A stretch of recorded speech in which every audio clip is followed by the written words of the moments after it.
Assalomu alaykum do'stlar. Noxush xabar. Toshkentdan Domodedovoga qo'nayotgan samolyot обратно Toshkentga qaytib ketdi. Bu videoni passajirlarimiz tashlab bergan davomli videoni davomida ko'rasizlar. Bizni kuzatishda davom eting, like, obuna, podpiska bosib, kommentar to'ldirishni unutmanglar. Assalomu alaykum. Bugun Toshkent Domodedovo yo'nalishi bo'yicha O'zbekiston havo yo'llari 603 samolyot Moskvaga qarab uchdik. Bizga 2,5 soatdan keyin aeroport yopildi. Domodedovoga emas, Saratovga qo'namiz dedi. Saratovga qarab uchdi. Saratovga borib, bizga yarim soatdan keyin yana e'lon qildi. Saratovga emas, O'zbekiston Urganch aeroportiga qaytib ketishni e'lon qildi.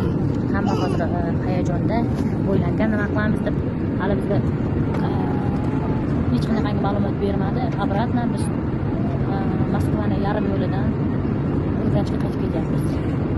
Lekin har noma'lum nima uchun qaytib ketayotganimiz. Mana xarita ham keldik, обратно qaytib ketayotganimiz ko'rsatyapti.